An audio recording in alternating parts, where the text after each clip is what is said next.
Late autumn afternoon, northwestern Connecticut. The light falls at a slant through bare oaks along Amenia Road. Beyond iron gates embellished with a family crest, a gravel drive curves toward something that does not belong here. 4 immense Corinthian columns rise against the Connecticut hillside, stucco over stone, cast iron lanterns held by sculptured forearms extending from the facade, fists gripping light.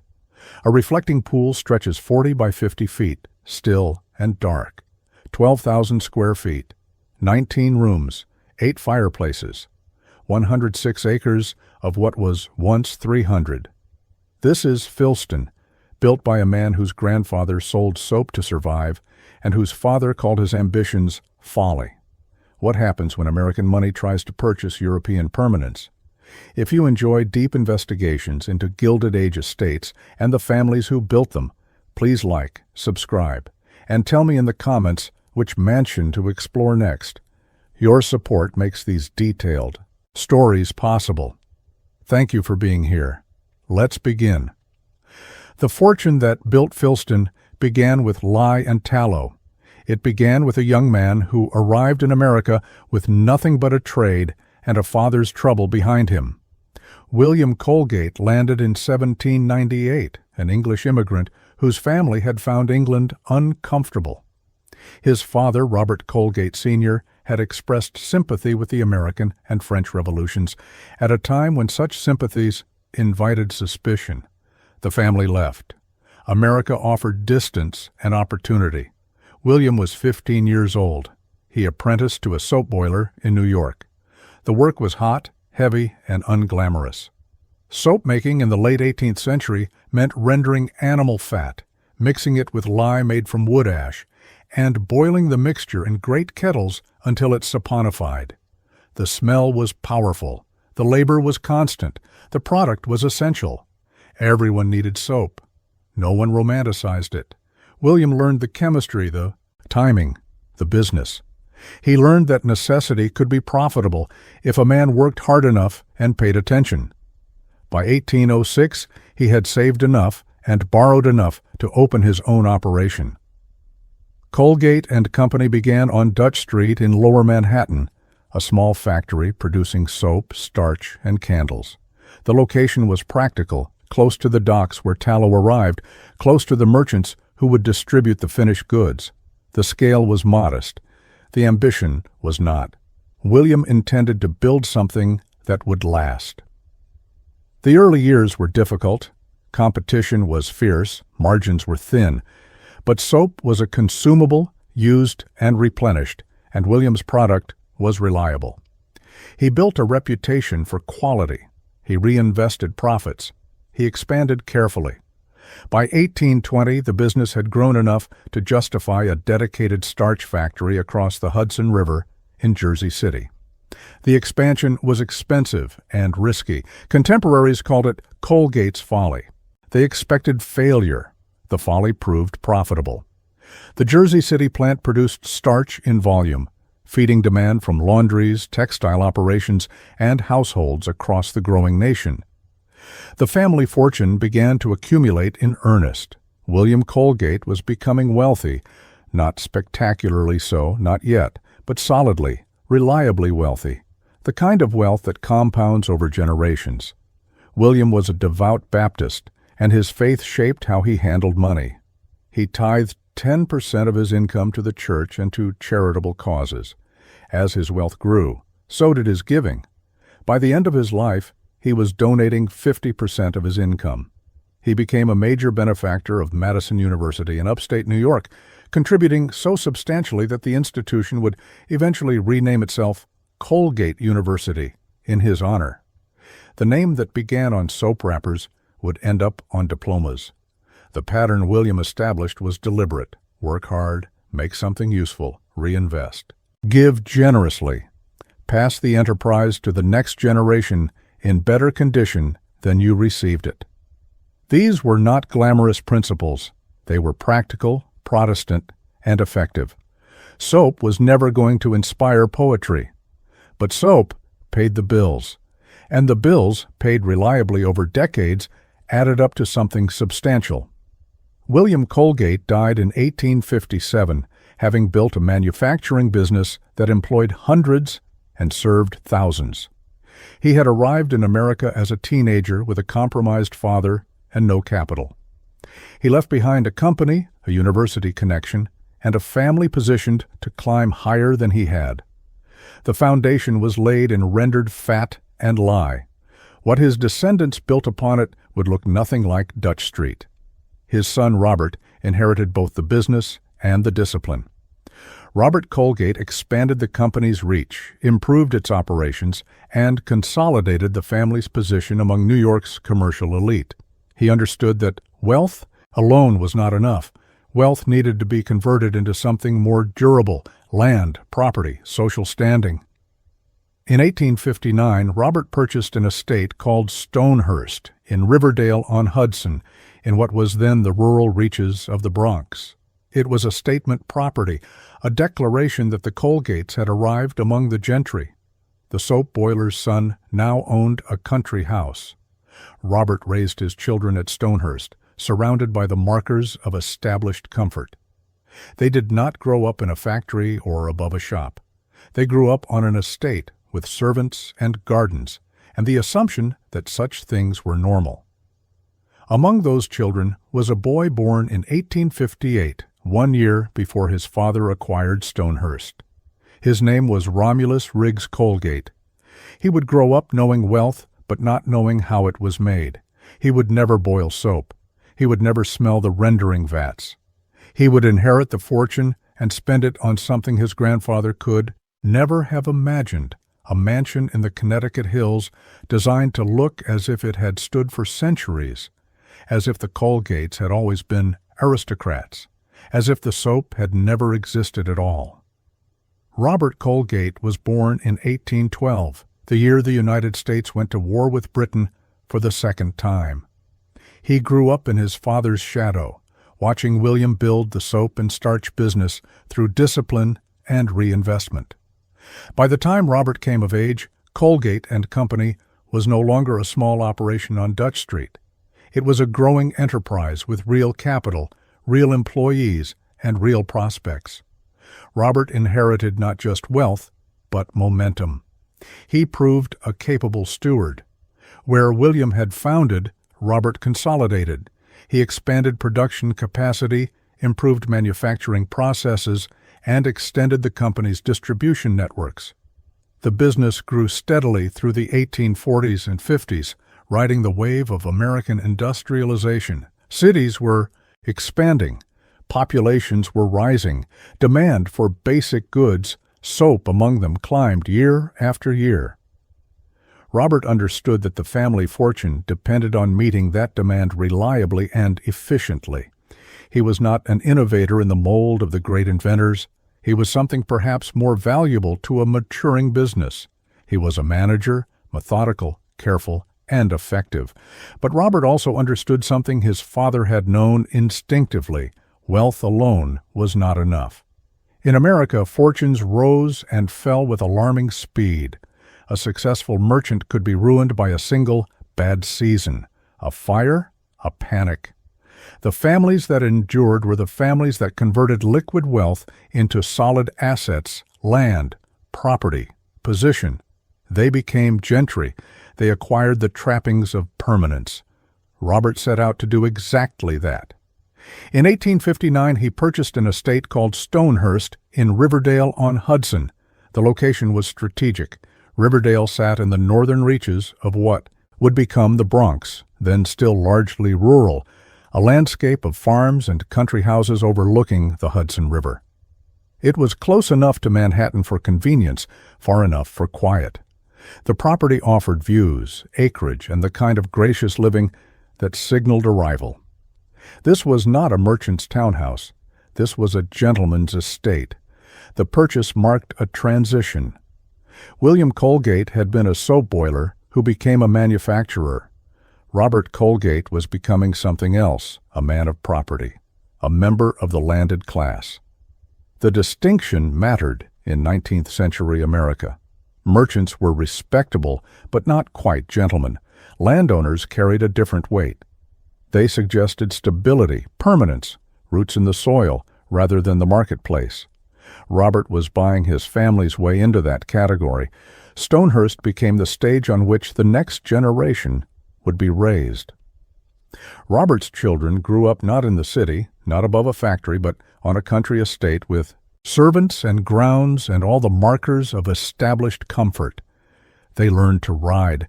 They learned manners appropriate to their station. They absorbed the assumption that wealth was normal, that comfort was expected, that the family's position was secure. The struggle of William's early years, the borrowed capital, the hot kettles, the rendered fat, became distant history, a founding myth rather than a living memory. Among those children was Romulus Riggs Colgate, born in 1858, 1 year before his father acquired Stonehurst. The timing was almost symbolic. Romulus entered the world just as his family was entering the gentry. He would have no memory of life before the estate. From his earliest consciousness, he knew Stonehurst, knew servants, knew the quiet confidence of inherited position. He did not know Dutch Street. He did not know the smell of a soapworks. He knew only that his family had money, and that money entitled him to certain things. Robert Colgate died in 1885, having lived 73 years and having accomplished what he set out to do. He had taken his father's manufacturing business and made it larger, more efficient, more profitable. He had taken the profits and converted them into land and position. He had raised children who expected wealth as their birthright. The Colgates were no longer soap boilers. They were an established family with an estate on the Hudson and a name that commanded respect. But respectability has its limits. It is defensive, careful, concerned with maintaining position rather than advancing it. Romulus, coming of age in the 1870s and 80s, would want more than maintenance. He had grown up surrounded by the great fortunes of the Gilded Age, the Vanderbilts and Astors and Rockefellers, building palaces in Manhattan and Newport, asserting their wealth through architecture on a scale that dwarfed anything the Colgates had attempted. Stonehurst was comfortable. Stonehurst was respectable. But Stonehurst was not grand. Romulus would not be content with respectability. He would want permanence, the kind of permanence that came from building something that looked as if it had stood for centuries, something that announced the Colgate name not as merchants who had done well, but as aristocrats who had always been. To do that, he would need a fortune of his own, and he would need to find it outside the soap business his grandfather had built and his father had tended. The stage was set. The ambition was forming.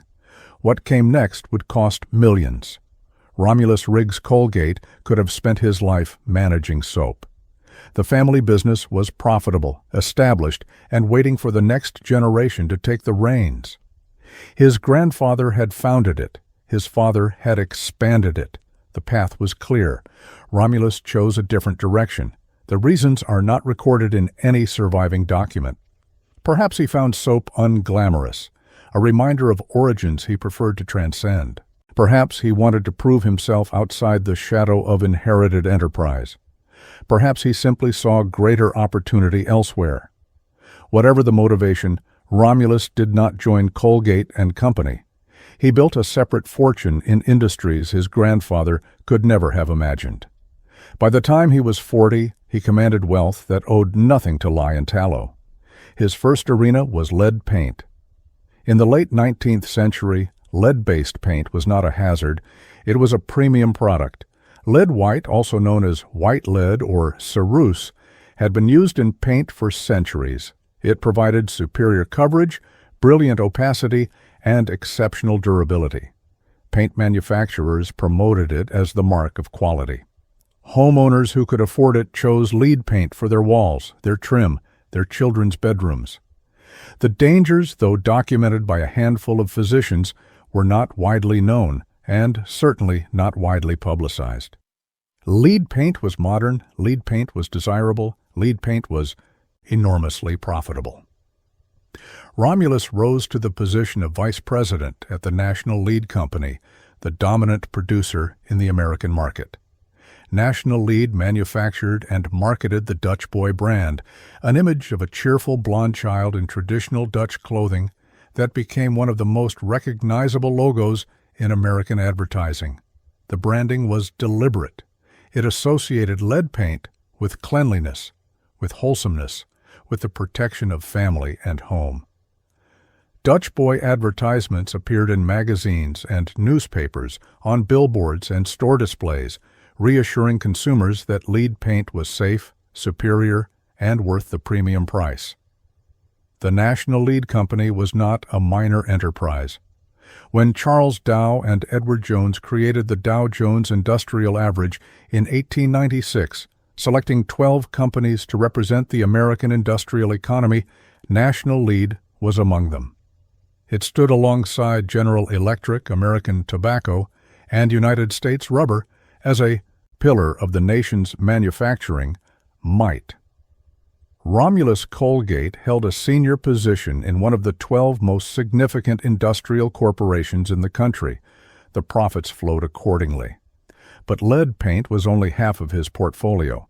The other half was electricity, specifically hydroelectric power in the American West. In the 1890s, California was electrifying, cities were installing streetlights and trolley systems. Factories were converting from steam to electric motors. Demand for power was exploding, and the Sierra Nevada mountains offered something the flatlands could not provide: falling water.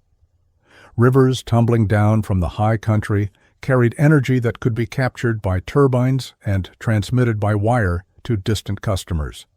Romulus invested heavily in this emerging industry.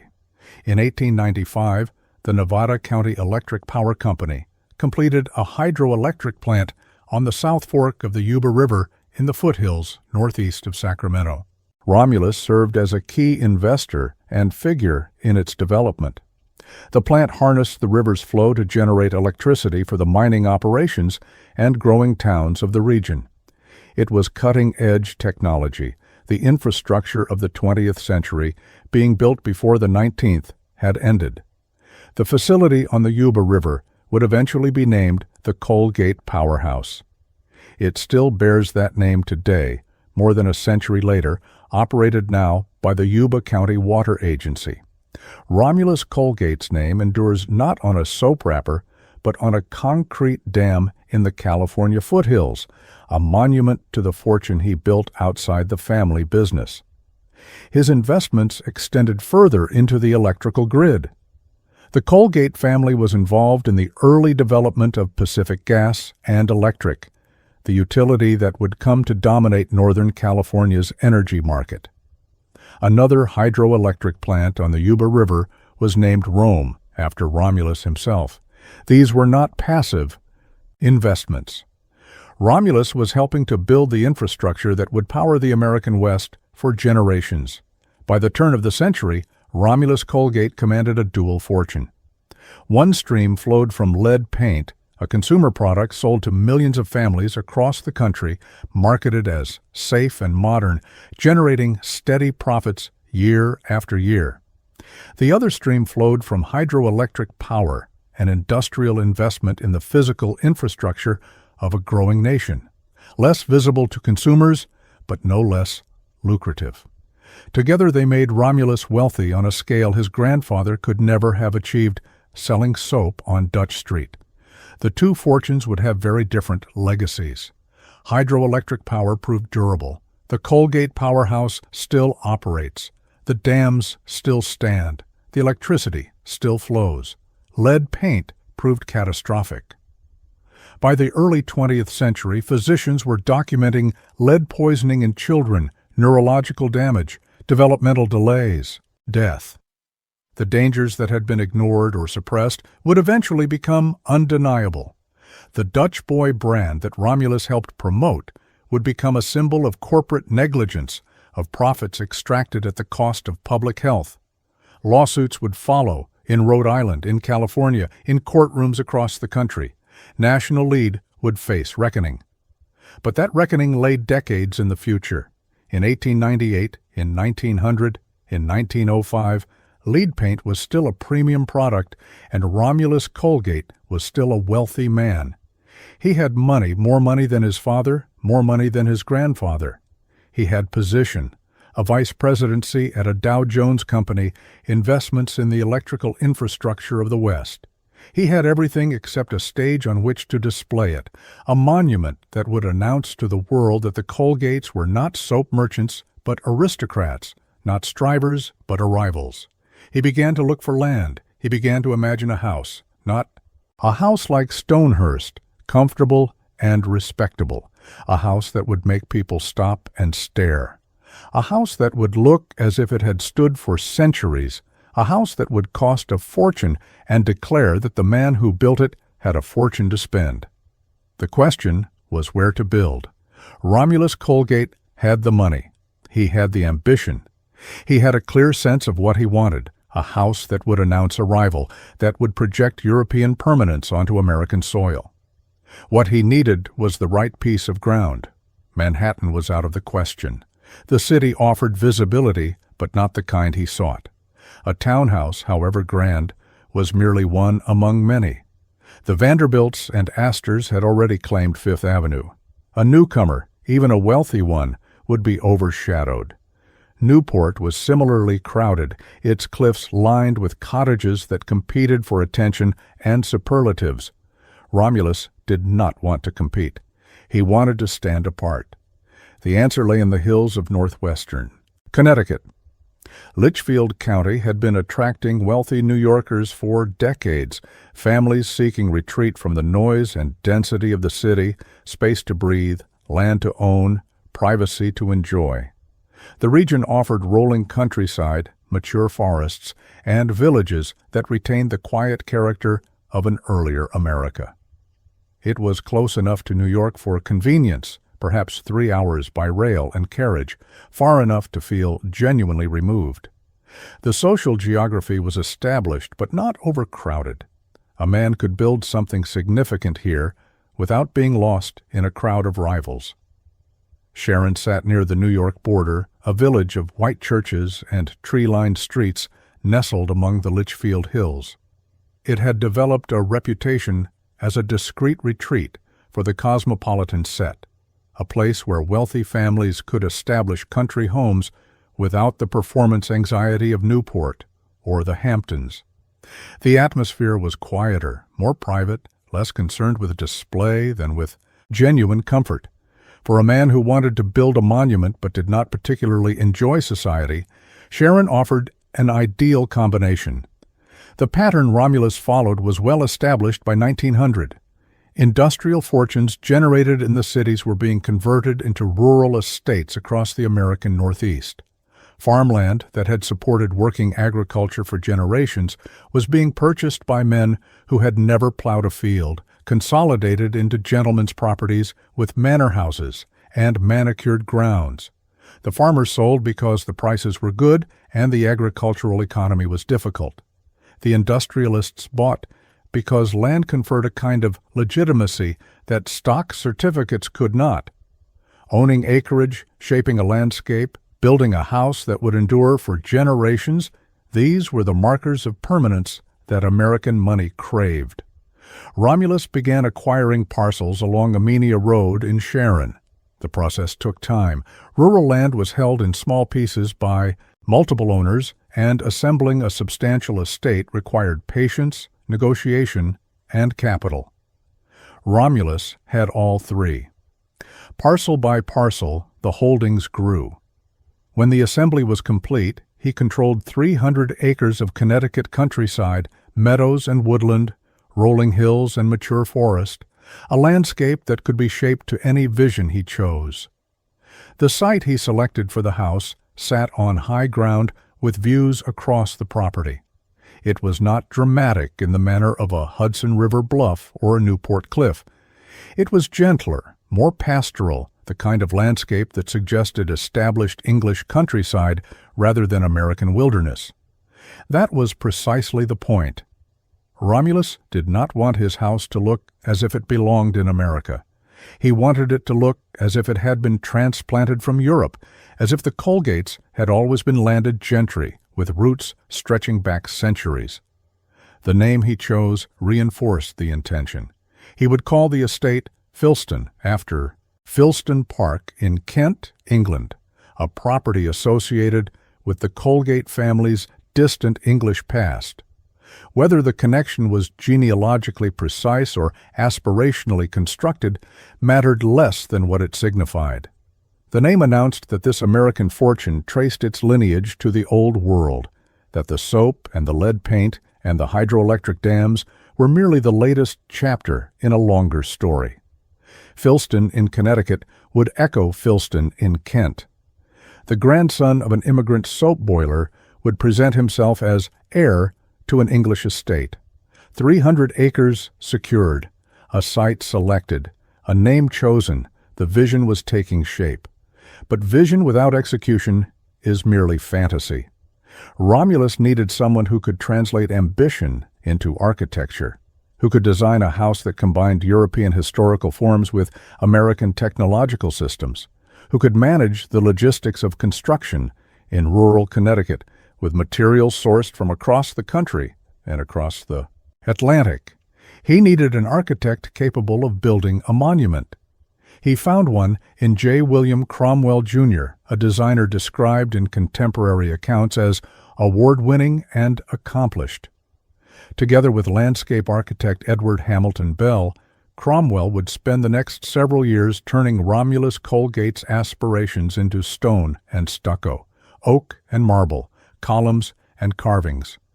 The result would be unlike anything Sharon had seen before. The result would be Filston. Construction began in the early years of the new century. Sources disagree on the precise date, some placing the groundbreaking in 1901, others in 1903. The discrepancy matters less than the scale of what followed. For approximately 3 to 5 years, the hillside along Amenia Road was transformed into a construction site of remarkable ambition. By 1906, Filston stood complete, a 12,000-square-foot mansion rising from Connecticut soil as if it had been transported whole from the European continent. The architect was J. William Cromwell, Jr., described in contemporary accounts as award-winning and accomplished.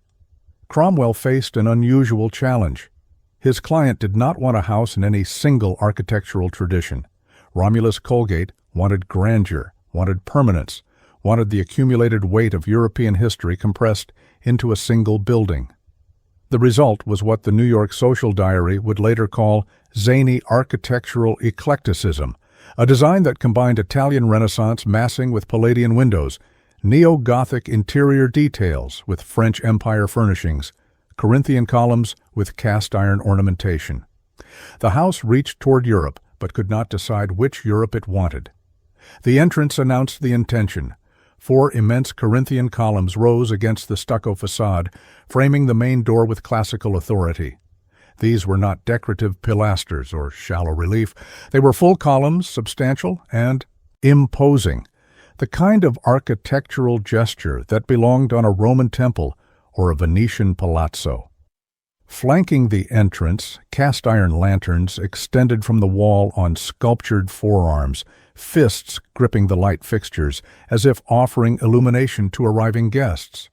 The effect was theatrical, slightly strange, memorable. Wrought iron gates at the property entrance bore the family crest, announcing ownership before the house itself came into view.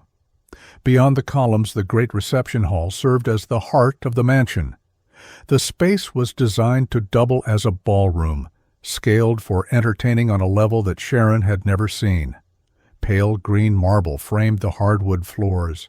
Oak neo-Gothic wainscoting climbed the walls. Above, plaster of Paris caricatures of noblemen, English townspeople, and clergy were integrated into the ceiling design, a whimsical touch that sat oddly with the formal grandeur below. Gold cluster ornamentation added richness. At the far end of the hall, a butterfly staircase swept upward in twin curves, a dramatic architectural flourish that drew the eye and invited ascent. Palladian windows on the lower staircase landing opened onto a wide terrace with views across the rolling property. The windows were another borrowed element, their distinctive arched central section flanked by rectangular side lights, a form developed in 16th century Italy and popularized across Europe in the centuries that followed. At Filston, they served the same purpose they had always served, flooding interior space with light while framing the landscape beyond as a composed picture. The design principle Cromwell followed was described as spacious yet intimate. The phrase captured a deliberate constraint. No room in the house exceeded 23 feet in length except the living room and the great reception hall. Ceilings throughout stood at 9 feet, generous but not cavernous. The effect was a mansion that felt substantial without feeling. Overwhelming, grand enough to impress, but scaled for actual habitation. 19 rooms in total, though some sources count as many as 28, depending on how service areas and transitional spaces are tallied. 9 or 10 bedrooms, 5 full bathrooms, and 3 half-baths.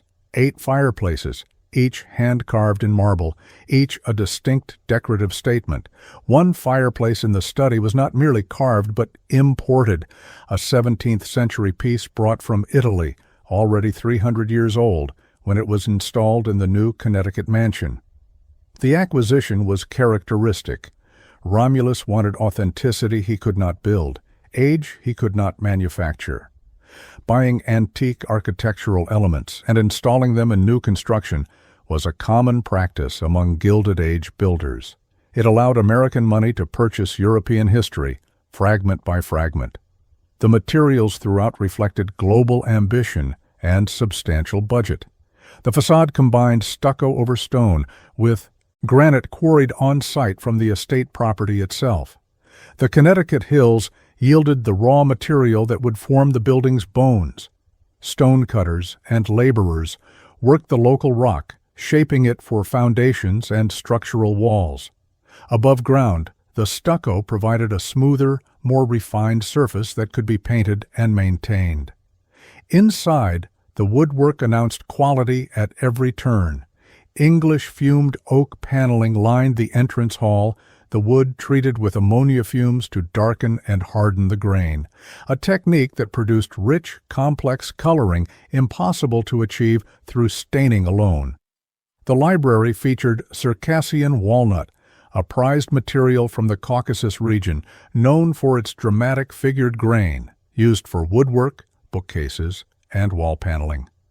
Fontaine hardware, Mott and Fish ironwork. These were premium suppliers whose names signaled quality to those who recognized them. The construction workforce was described in surviving accounts as mostly skilled. Foreign workers. The phrase captures a reality of Gilded Age building. Immigrant labor, primarily Italian, Irish, and German, comprised the majority of skilled building trades in turn-of-the-century America. These were the stonemasons who knew how to cut and set granite, the plasterers who could execute ornamental ceilings, the carpenters who could install fumed oak paneling to exacting standards. They brought techniques learned in Europe and applied them to American commissions. Specific headcounts, wage records, and working conditions at Filston have not survived. The workers who built the mansion remained largely anonymous, their skill visible in the finished product, their identities lost. The cost was staggering. The mansion alone required approximately $2 million, a figure that translates to roughly $43 to $51 million in early 21st century terms. But the mansion was only part of the investment. Romulus spent an additional $1 million or more on outbuildings, the infrastructure required to operate a country estate of this scale. A carriage house of 5,700 square feet provided space for vehicles and equipment. An English barn with 6 stalls housed horses. Tenant houses accommodated workers and their families. Gardeners' cottages supported the staff who would maintain the grounds. Greenhouses allowed year-round cultivation. A garage anticipated the coming age of automobiles. Farm structures supported agricultural operations on the 300-acre property. Total investment exceeded $3 million before accounting for landscaping, interior furnishings, and the imported antiques that filled the rooms. Landscape architect Edward Hamilton Bell shaped the grounds to complement Cromwell's architecture, creating the approaches, terraces, and garden structures that framed the house within its setting. A reflecting pool stretching 40 by 50 feet provided a still surface that mirrored the mansion. And sky. Wide carriage trails wound through the property, connecting the various outbuildings and offering routes for riding and driving. By 1906, Filston was complete. The columns stood, the lanterns extended their iron fists. The great reception hall awaited guests. The butterfly staircase curved toward bedrooms furnished in French Empire and Louis XIV and XV styles. The library's Circassian walnut gleamed. The 17th-century Italian fireplace warmed the study. Staff quarters built into the mansion design stood ready for the servants who would make the house function. Tenant houses and cottages waited for the workers who would maintain the grounds. 3 generations had passed since William Colgate arrived in America with nothing but a trade. His grandson now commanded a Connecticut estate that rivaled anything the European aristocracy could claim. The soap boiler's great-grandson would grow up, if there were children, surrounded by Corinthian columns and plaster caricatures and gold cluster ornamentation. The transformation was complete, or so it seemed. Filston was built to last for centuries. It would pass out of Colgate hands within 32 years. The visitors who arrived at Filston saw columns and carvings, marble and oak, the accumulated gestures of European architectural tradition assembled on a Connecticut hillside. What they did not see was equally remarkable. Beneath the period costume, behind the neo-Gothic wainscoting and the plaster caricatures, Filston ran on systems that represented the cutting edge of American industrial technology. The house was a performance of the past powered by the machinery of the present. The most innovative feature lay underfoot. The first floor incorporated radiant heat flooring, warmth rising directly from beneath the surface rather than radiating from visible sources. The technology was so new that Filston may have been among the first homes in America to include it. The timing is notable. The first radiant panel heating system is generally credited to British professor A. H. Barker, whose patent dates to 1907, 1 year after Filston's completion. Either Romulus Colgate's engineers developed a parallel system independently, or they had access to experimental techniques that preceded Barker's formal patent. In either case, the result was a heating method that would not become common in residential construction for decades. Guests walking across the pale green marble and hardwood floors of the great reception hall experienced warmth without visible source, comfort that seemed to emanate from the house itself. The dining room offered another technological flourish. Indirect ceiling lighting concealed the electric fixtures behind architectural elements, bouncing illumination off surfaces rather than exposing bare bulbs. The effect was softer, more atmospheric, and considerably more sophisticated than the exposed fixtures common in homes of the period. Electric light itself was still a relative novelty in 1906. Many rural areas lacked reliable electrical service. Many wealthy homes still relied on gas fixtures or candles for evening illumination. Filston not only had electricity throughout, but deployed it with aesthetic refinement, using light as a design element rather than merely a practical necessity. An elevator connected the floors, a feature rare enough in residential construction of the era to merit comment. Hotels and commercial buildings had embraced vertical transportation, but private homes, even grand ones, typically relied on staircases. The installation at Filston reflected both Romulus Colgate's appetite for modern convenience and the scale of the house itself. 19 rooms across multiple floors, with staff moving constantly between service areas and principal spaces, justified mechanical assistance. The elevator also anticipated the long term. A house built for generations would eventually shelter occupants who could not easily climb stairs. The technology was forward-looking even as the architecture gazed backward. Skylights punctuated the roof, flooding interior spaces with natural light in ways that windows alone could not achieve. The combination of skylights, Palladian windows, and indirect electric fixtures gave Filston a luminous quality unusual for a house of such substantial construction. Stone and stucco buildings can feel ponderous, their thick walls absorbing light rather than admitting it. Cromwell's design worked against that tendency, pulling daylight deep into the floor plan and supplementing it with carefully considered artificial sources. The plumbing represented contemporary best practice translated into decorative form. Water closets featured pull-chain mechanisms mounted in wooden boxes above the fixtures. Bathtubs stood on feet, their porcelain surfaces elevated from the floor for easier cleaning beneath. Handles and fittings were porcelain and brass, materials that combined durability with visual refinement. Marble sinks provided wash basins that matched the stone used elsewhere in the house. Every bathroom was functional, modern, and finished to a standard that treated even private utilitarian spaces as opportunities for aesthetic statement. These systems required support.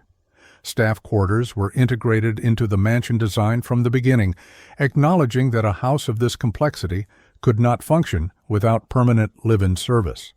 The pantry was scaled and equipped for formal food service operations, not merely family meals, but entertaining on the scale the great reception hall invited.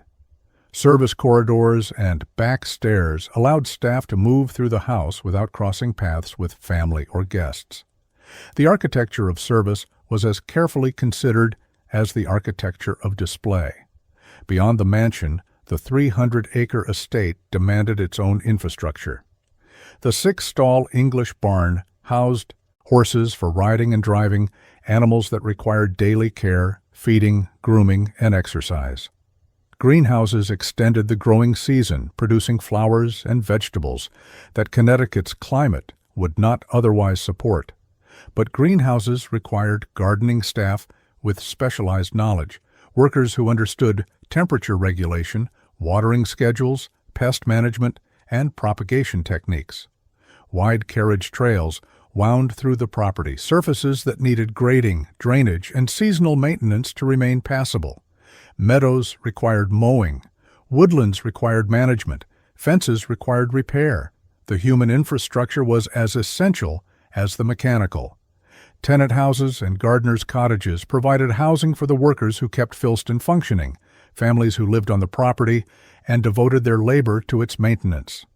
The estate was not merely a house, but a small village, an economic unit that employed dozens and sustained their dependents. Every system, from the radiant floors to the greenhouse boilers to the carriage trails, required hands to operate, maintain, and repair. Filston could not exist without them. The irony was architectural. The house presented itself as a fragment of old Europe, its columns and wainscoting and imported fireplaces suggesting centuries of accumulated tradition. But old European houses did not have elevators. They did not have radiant heat flooring. They did not have indirect electric lighting. The performance of antiquity depended entirely on technologies that antiquity could never have provided. Filston was modern-dressed as ancient American industrial capability, costumed in European aristocratic style. The combination was unstable, a tension between what the house claimed to be and what it actually was. That tension would echo through everything that followed. Romulus Colgate married Susan Lyman Prince, and together they took possession of the house he had spent years and millions creating. The marriage brought two strong personalities into a single domestic arrangement, and the evidence suggests they divided creative authority along clear lines. Romulus had worked meticulously with the architect on every detail of the structure itself, the columns and the floor plan, the proportions and the materials. The house was his vision, realized in stone and stucco. Susan claimed the interior, the furnishings, the fabrics, the arrangement of objects within rooms. These fell under her direction. The division was characteristic of wealthy households of the period, separate spheres for husband and wife, architecture and decoration, structure and style. The results reflected Susan's eclectic taste. Interior styles varied dramatically from room to room, each space composed according to a different historical vocabulary. Victorian furnishings appeared in some areas heavy and ornate, dense with pattern and texture. Mr. Colgate's bedroom adopted French Empire style, the neoclassical aesthetic associated with Napoleon's court, clean lines and military precision softened by luxury materials. Mrs. Colgate's bedroom drew from Louis XIV and Louis XV, the high French Baroque and Rococo traditions of Versailles, curves and gilt and elaborate ornamentation. Elsewhere, Italian Renaissance forms dominated the same vocabulary that shaped the exterior columns and the entrance hall. The house contained at least 8 distinct interior design styles, a catalogue of European historical periods assembled under a single roof. Some pieces carried particular significance. A wall mirror in Mrs. Colgate's bedroom had been sourced in Paris, imported during one of the couple's European travels. The acquisition was typical. Wealthy Americans of the period treated Europe as a vast showroom, purchasing antiques, artworks, and architectural fragments to furnish their new American mansions. The 17th-century Italian fireplace in the study had arrived through similar channels. Each imported object added a layer of authenticity that new construction could not provide, borrowed history installed to suggest continuity that did not exist. The great reception hall served its intended purpose. The space had been designed to double as a ballroom, and the Colgates used it accordingly. Social entertaining at Filston operated on a scale appropriate to the architecture, guests arriving through the iron gates with their family crest, passing beneath the Corinthian columns, entering the hall with its pale green marble and butterfly staircase.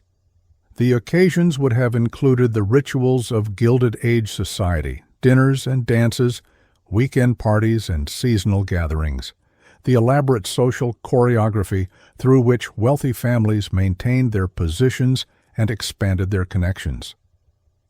Romulus extended his influence beyond the estate's boundaries.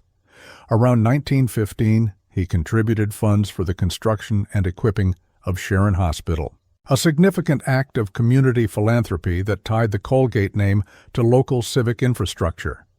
The gesture followed a pattern established by his grandfather William, who had tithed generously throughout his life and funded Madison University's transformation into Colgate University. Wealth carried obligations, or at least wealthy families believed it should appear to. Hospitals, schools, churches, these were the institutions through which industrial fortunes sought to purchase goodwill and lasting reputation. Sharon Hospital would serve the community for generations. The Colgate contribution would be remembered. Period photographs offer glimpses of daily life at Filston. Susan Colgate appears with a companion identified as Mrs. Mary Downey, likely a paid attendant or lady's companion, a common arrangement for wealthy women who required assistance and company. The photographs show the grounds, the terraces, the reflecting pool. They show palm trees brought outdoors for warm weather display, tropical specimens that could not survive Connecticut winters, but could be maintained in the greenhouses and deployed seasonally for visual effect. The images suggest a household of considerable formality and deliberate presentation, every detail curated for effect. What the photographs do not show is children. No documentation survives of any offspring from the marriage of Romulus and Susan Colgate. The absence is significant. Filston had been built, at least in part, to establish a dynasty, to create a family seat that would anchor the Colgate name in the Connecticut hills for generations. The butterfly staircase was meant to be descended by heirs. The bedrooms were meant to shelter descendants. The estate was meant to pass from father to son, or at least from parent to child, maintaining continuity across the decades. Without children, the entire project took on a different character. The house became a monument not to a family's future, but to a couple's present, a statement that would end with the generation that made it. The reasons for childlessness are not recorded. Medical circumstances, personal choice, the accidents of biology, any or all might explain the outcome. What matters for Filston's story is the consequence. Romulus and Susan occupied their creation, furnished it with European imports and American technology, entertained in the Great Reception Hall, contributed to the community, aged within the walls they had raised, but they did not produce the next generation. The question of succession hung over the estate from the beginning, unanswered and increasingly urgent as the years passed. Dynasties require descendants, monuments require heirs. Filston had been built to last for centuries, its granite foundations and marble fireplaces and Circassian walnut paneling, all chosen for durability. But durability of structure means nothing without continuity of ownership. Romulus Colgate would not live to see his creation survive him. The house he built to establish permanence would pass out of family hands within a generation of his death.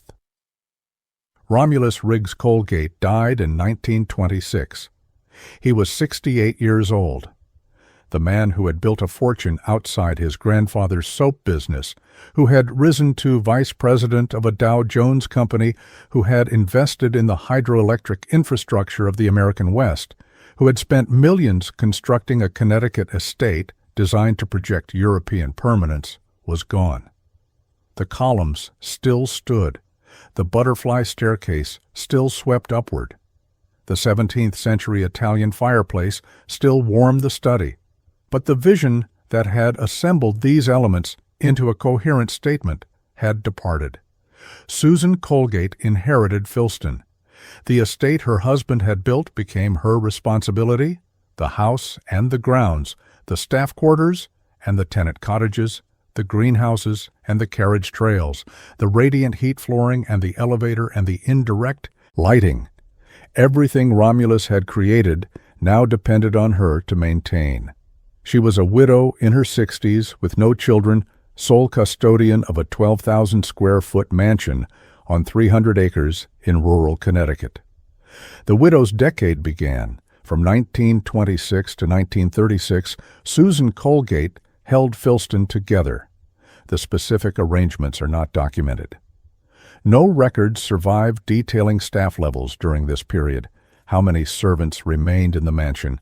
How many workers continued in the tenant houses, whether the greenhouses still operated or the carriage trails still received maintenance? Operating costs are unknown. Financial arrangements between Susan and whatever remained of her husband's fortune are unrecorded. What is clear is that the estate continued to function, at least nominally, for 10 years after Romulus's death. The context makes that continuity remarkable. 3 years after Romulus died, the American economy collapsed, October 19. 29 brought the stock market crash that announced the Great Depression, the worst economic catastrophe in the nation's history. Banks failed, businesses shuttered, unemployment soared, fortunes that had seemed unassailable evaporated. Even families with substantial assets found their wealth suddenly illiquid, their investments worthless, their income streams interrupted or destroyed. The Depression hit grand estates with particular severity. These properties had always been expensive to maintain, demanding constant expenditure on staff, supplies, repairs, and taxes. When income dried up, the expenses did not. Owners faced impossible choices. Some dismissed staff and closed wings, reducing operations to a sustainable minimum. Some sold furnishings and art to raise cash. Some simply walked away, abandoning properties they could no longer afford to keep. Across the American Northeast, Gilded Age mansions fell into foreclosure, their contents auctioned, their grounds subdivided, their structures left to deteriorate or demolished for the value of their materials. Susan Colgate navigated this catastrophe somehow. The details are lost. Perhaps Romulus had left investments that survived the crash. Perhaps the hydroelectric holdings in California continued to generate income when other assets failed. Perhaps Susan had resources of her own, family money, or careful savings that provided a cushion. Perhaps she simply reduced the estate's operations drastically, maintaining the house itself, while letting the broader property contract. Whatever her methods, she kept Filston for 10 years, through the worst of the Depression, through the slow partial recovery of the mid-30s, until her own death in 1936. Susan Colgate died exactly 10 years after her husband. The symmetry is striking. A decade of widowhood concluded with precision. She had maintained the house Romulus built, preserved the interiors she had decorated, held together the estate that was supposed to anchor a dynasty. But there was no dynasty. There were no children to inherit. There were no grandchildren to carry the Colgate name forward at Filston. The line ended with Susan. What happened next is murky. The estate passed through unknown hands. Some sources mention intermediate owners, names without dates or context, figures who may have held title briefly before passing it along.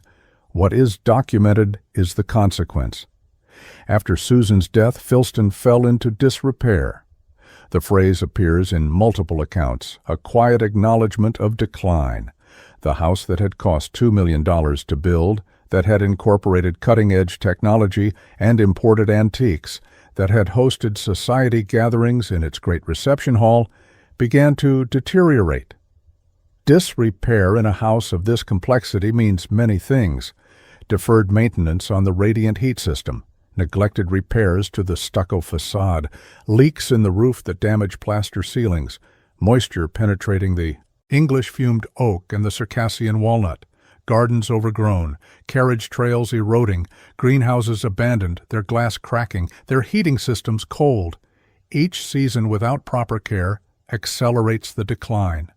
A grand house is a living system requiring constant attention. Without that attention, entropy takes hold. The reasons for the neglect are not difficult to imagine.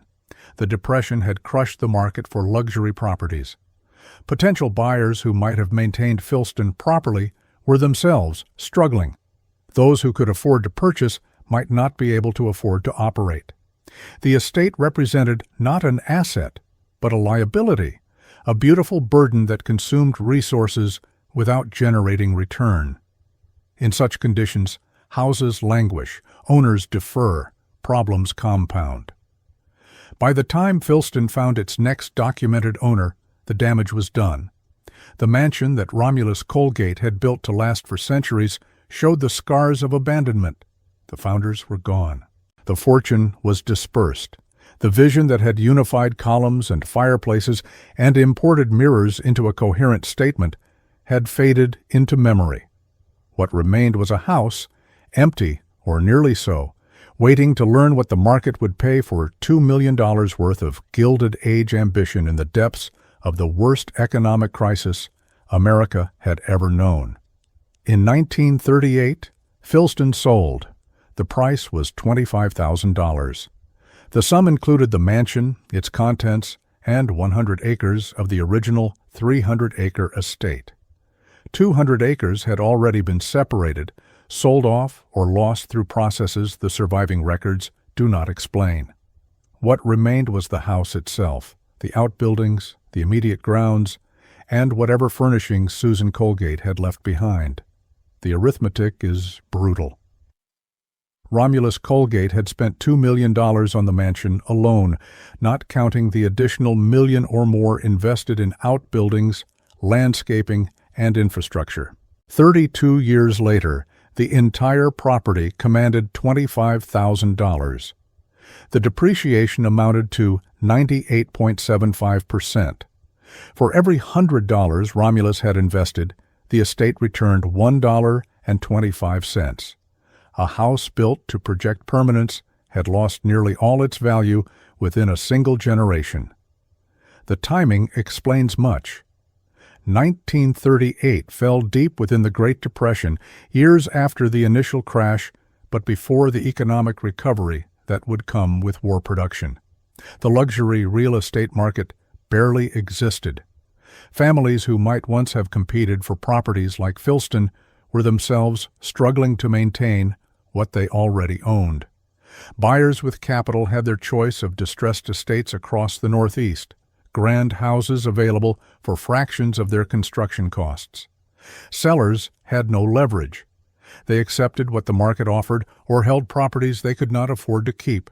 $25,000 in 1938 was not nothing. It represented a modest suburban house in a prosperous area, a comfortable middle-class dwelling. But it was absurdly inadequate for what Filston represented.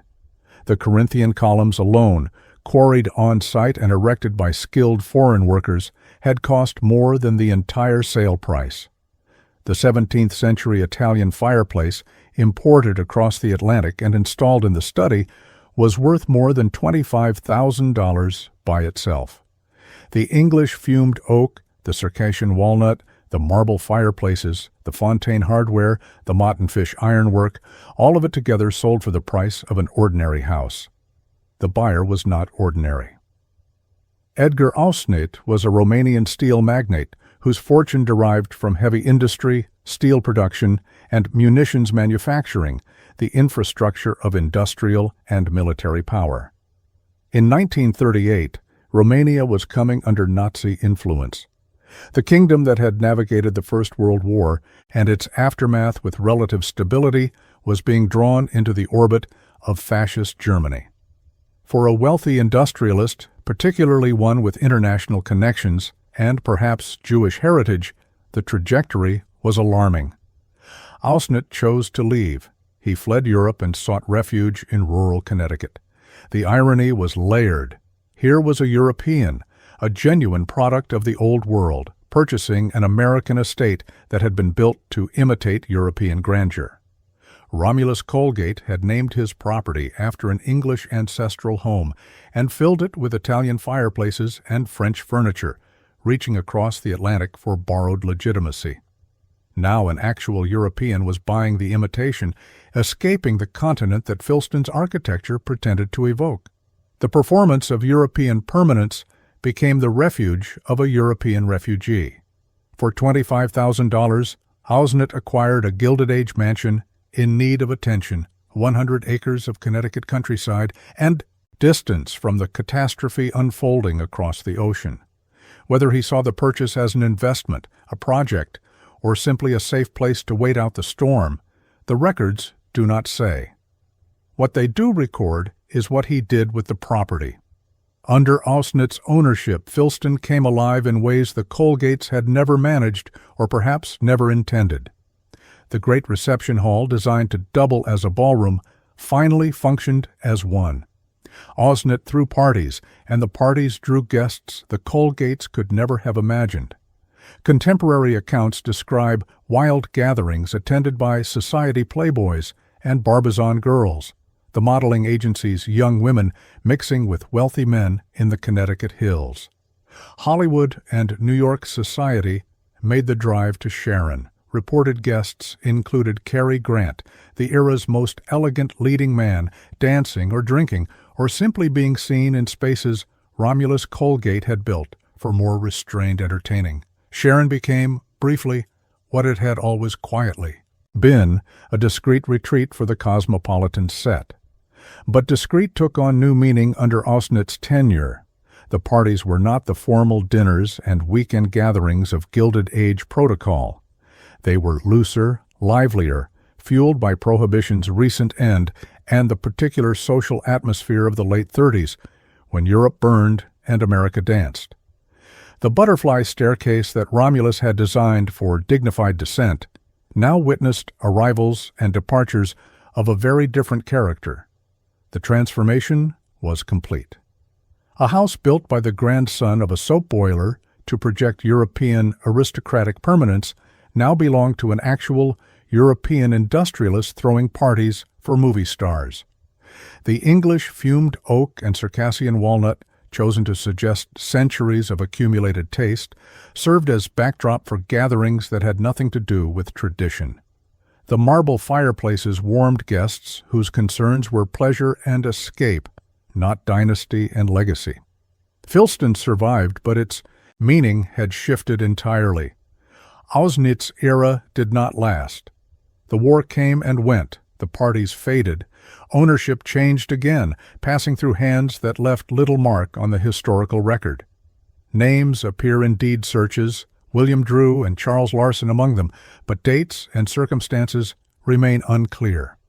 Filston waited, its value slowly recovering as the economy improved, its condition stabilized or perhaps gradually declining, its future uncertain. The house that had cost $2 million and sold for $25,000 would eventually command higher prices again, but it would never again belong to the family that built it. The Colgate era was over. What came next would be stranger still. The decades after Osnit blurred together in a succession of owners who left little mark on the historical record. Names surface in property documents, William Drew and Charles Larson among them, but dates and circumstances remain unclear. Filston passed from hand to hand, its value slowly recovering as the post-war economy expanded, its condition maintained or perhaps gradually declining, depending on each owner's resources and commitment. The house waited for someone who would do more than simply occupy it. In 1967, Mark and Gallicone purchased the property for $150,000. The price represented a substantial recovery from the Depression-era fire sale, 6 times what Osnit had paid 29 years earlier, though still a fraction of the original construction cost. The Cones held Filston for 11 years before selling again. In 1978, a new buyer appeared, one whose story would have astonished Romulus Colgate. Paul Leka paid $305,000 for the Gilded Age estate. The sum was significant, but not extraordinary, the price of a large house in a desirable area within reach of a successful professional.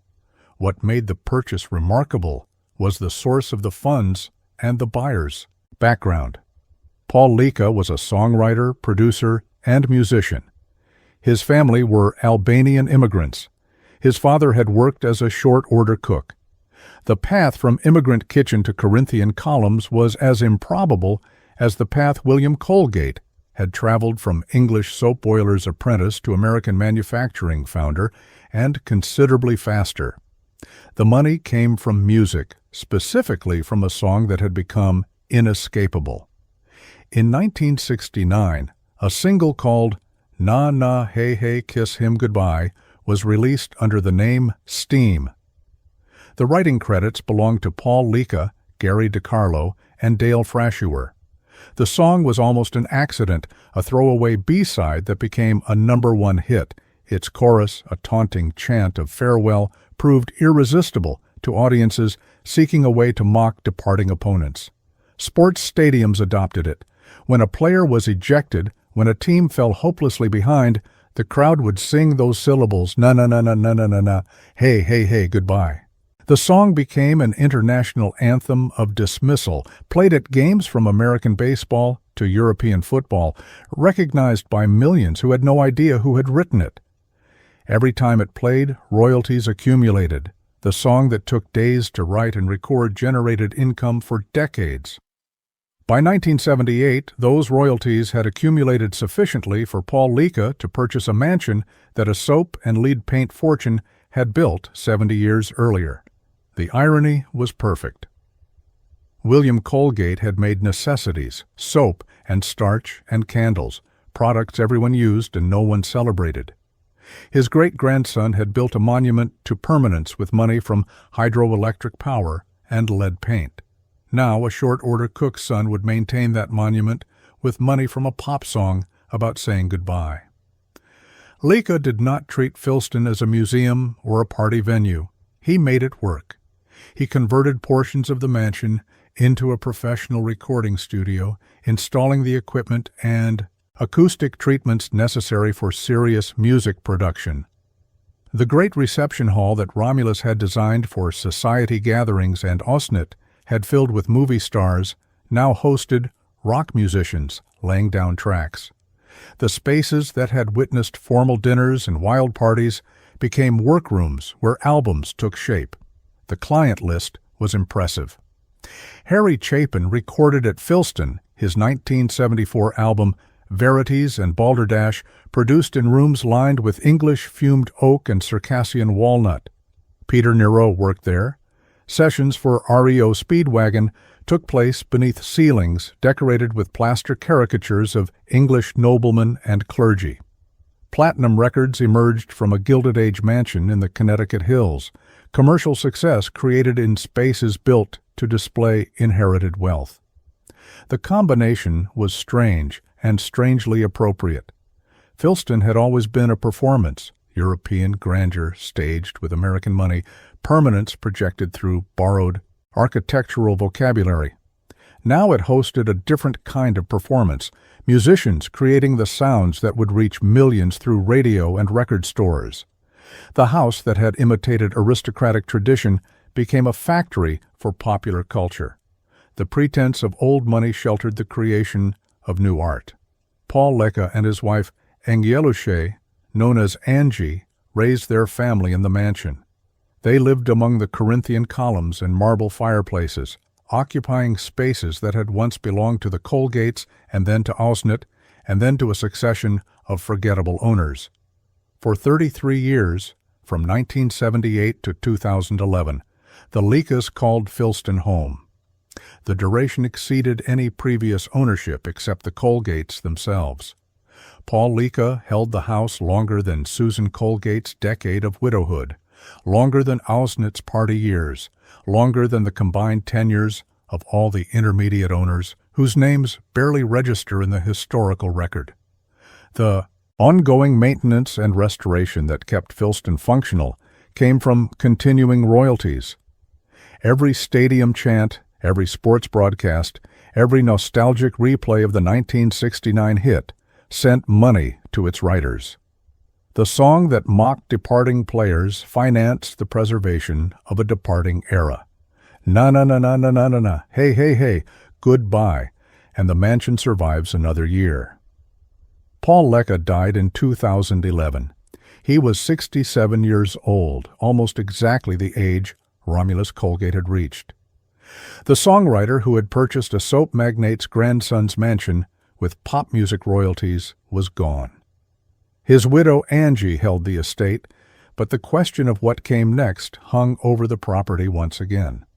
The house had survived depression and fire sale, wild parties and quiet decline, transformation into recording studio and decades of family life. Now it faced the market, and the market would deliver its judgment on what Filston was worth in the 21st century. The justice answer would not be kind. Paul Leka's death in 2011 triggered the process that grand estates dread. The owner who had maintained the property, who had understood its systems and funded its upkeep, was gone. The widow remained, but the question of the house's future could not be deferred indefinitely. Filston would return to the market, and the market would determine what a century of ambition, decline, and reinvention was actually worth. In 2012, the estate was listed for sale at $10,950,000.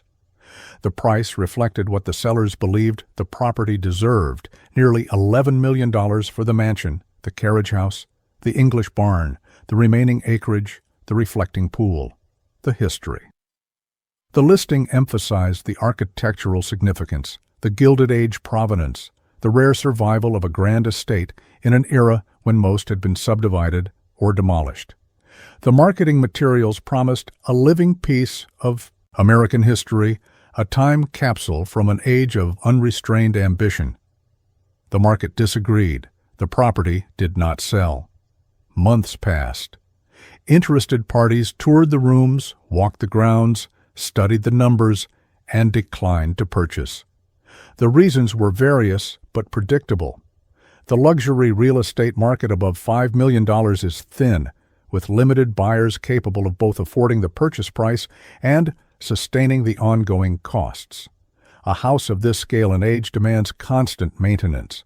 Insurance is expensive. Property taxes accumulate. Staff may be required. Every prospective buyer understood that the asking price was only the beginning of the expenditure. In 2013, the price dropped to $8,999,000. Nearly $2 million vanished from the valuation, an acknowledgment that the original asking had exceeded what the market would bear. The listing remained active. The house remained unsold. Another year passed, with Filston waiting for a buyer willing to accept its burdens along with its beauty.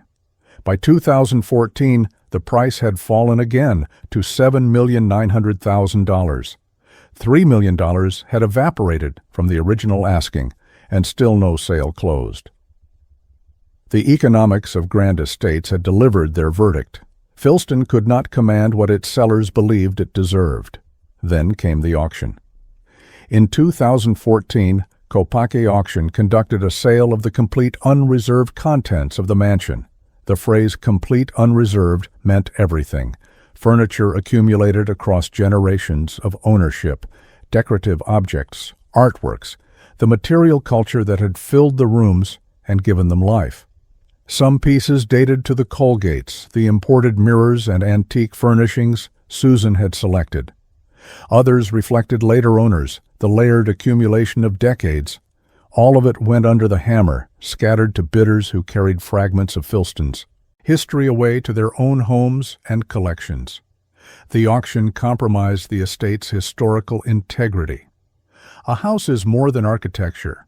It is also the objects within, the chairs and tables and paintings that transform empty rooms into lived spaces.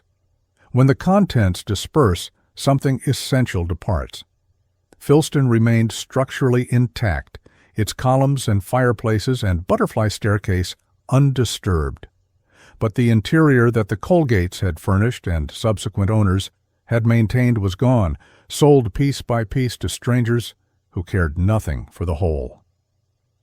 On August 8, 2014, Filston finally sold. The buyers were Pablo Cicilline, a portfolio manager at Stone Harbor Investment Partners, and Silvina Leone.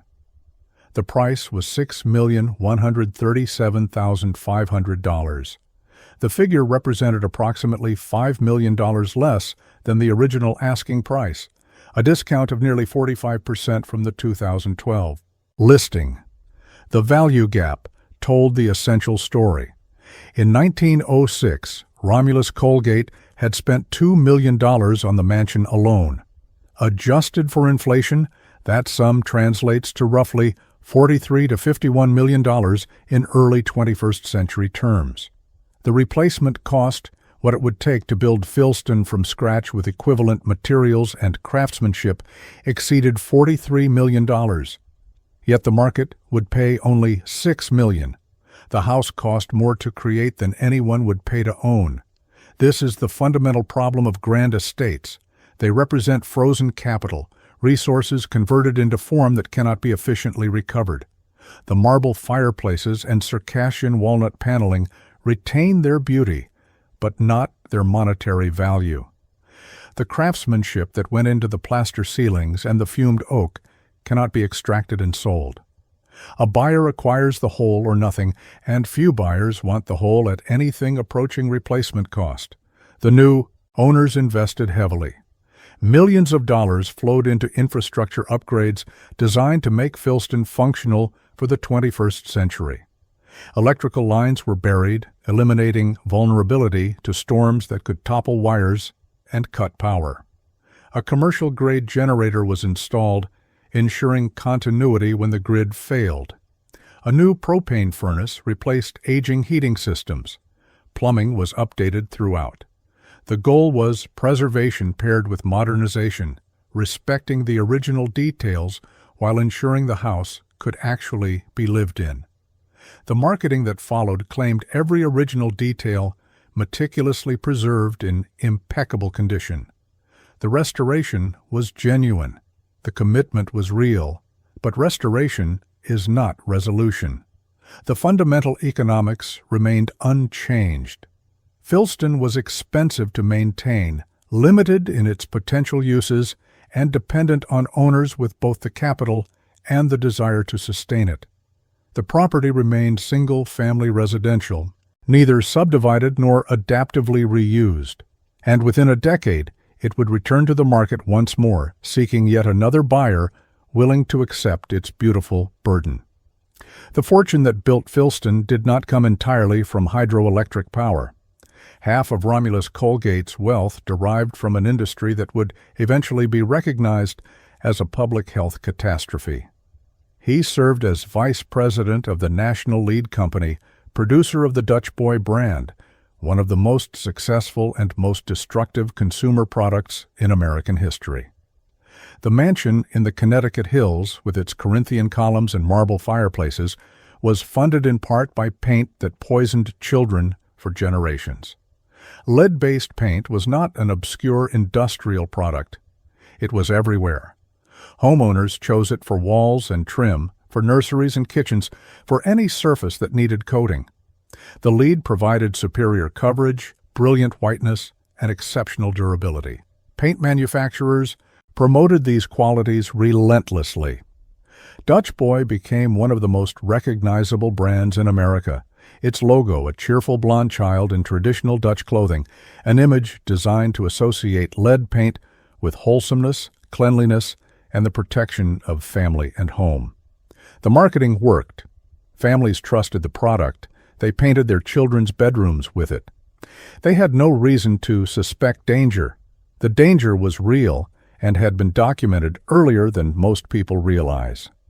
In 1904, an Australian physician named John Lockhart Gibson published findings linking lead paint to illness in children. He had observed a pattern in Queensland, children developing symptoms that traced back to lead exposure from painted surfaces, particularly verandas where paint weathered and flaked. Gibson's work established the connection between lead paint and childhood poisoning more than a century ago, when Filston was still under construction, when Romulus Colgate was building his fortune at National Lead. The medical evidence accumulated over the following decades. Lead poisoning causes neurological damage, developmental delays, behavioral problems, and, in severe cases, death. Children are particularly vulnerable because their developing systems absorb lead more readily than adults, and because young children put objects in their mouths, ingesting paint chips and contaminated dust. The symptoms can be subtle at first, learning difficulties and attention problems that might be attributed to other causes. By the time the damage becomes obvious, it is often irreversible. National Lead Company knew, or should have known, that its product posed risks. The company faced lawsuits in Rhode Island and California, cases alleging that lead paint manufacturers had marketed dangerous products as safe while possessing evidence of harm. The legal battles stretched across decades, raising questions about corporate responsibility, about the duty to warn consumers, about the profits extracted from products that damaged public health. The Dutch Boy brand that Romulus Colgate helped lead continued marketing lead paint to American families well into the 1960s, long after the dangers were established in medical literature. No documentation survives linking Romulus Colgate directly to marketing decisions at National Lead. He died in 1926, decades before the major lawsuits and regulatory actions that would eventually restrict and then ban lead paint. Whether he understood the health risks, whether he participated in decisions to suppress or ignore evidence of harm, whether he bore personal moral responsibility beyond his role as a corporate officer, these questions cannot be answered with the available evidence. What is certain is that he profited. His salary and his stake in National Lead contributed to the fortune that funded Filston. The mansion exists, in part, because lead paint sold. The broader pattern extends beyond Romulus. Colgate. Gilded Age fortunes were frequently built on industries that later generations would recognize as harmful. Railroad barons profited from construction practices that killed workers by the thousands. Mining magnates extracted wealth from operations that poisoned water and air. Tobacco fortunes funded universities and museums with money derived from products that caused cancer. The Colgate case fits the template. Wealth accumulated through practices that seemed acceptable at the time, or at least went unchallenged, later revealed as damaging to human health and welfare. Filston itself has presumably been remediated. Any house of that era would have contained lead paint throughout, on walls and trim, on windows and doors, on every painted surface inside and out. Modern owners, particularly those investing millions in restoration, would have addressed the hazard, removing or encapsulating lead paint to meet contemporary safety standards. The physical danger is likely gone. The moral residue is harder to remove. The house stands in the Connecticut hills, beautiful and restored, its columns and fireplaces and butterfly staircase intact. Visitors see the architecture, the craftsmanship, the accumulated ambition of a family that rose from immigrant soap boiler to industrial magnate in 3 generations. They do not see the Dutch boy logo. They do not see the children who developed learning disabilities and behavioral problems from paint their parents trusted. They do not see the connection between the fortune that built these walls and the public health disaster that fortune helped perpetuate. Romulus Colgate died before the reckoning. His mansion survives, scrubbed of lead, its origins less easily cleaned. The questions persist. What do we owe to the past? How do we inhabit structures funded by harm? The answers are not simple. The house offers no guidance. It simply stands, waiting for the next owner, willing to accept its weight. Filston was built to assert permanence. It has survived. But survival is not the same as continuity. The contradictions persist. An intimate design spread across 12,000 square feet. A European aesthetic claimed by American industrial wealth. A house named after an English ancestral estate, funded by soap and lead paint and hydroelectric dams. $2 million in construction sold for $25,000 within 32 years. A Romanian munitions magnate fleeing Nazi Europe to host Hollywood parties in rural Connecticut.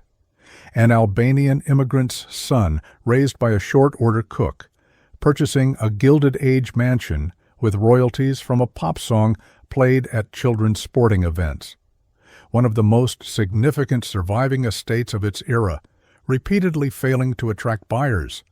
A living piece of American history whose contents were auctioned and dispersed to strangers. The Colgates are gone. No descendants carry the name at Filston. The furnishings Susan selected have scattered. The original 300 acres have shrunk to 106. The name Colgate endures elsewhere, on a hydroelectric plant in California, on a university in New York, on toothpaste tubes in bathrooms around the world. But not here. Here there is only the house, waiting again, listed again, seeking someone willing to pay the cost of keeping beauty alive. Does Filston prove that American fortunes could rival European aristocracy? Or does it prove they could only ever imitate it? The columns still stand. The question remains open. If you enjoy deep investigations into Gilded Age architecture and the families who built them, please like this video and subscribe to the channel. Tell me in the comments which historic estate we should explore next. Every mansion has its shadows, every dream has its price. Thank you for watching. I'll see you in the next investigation.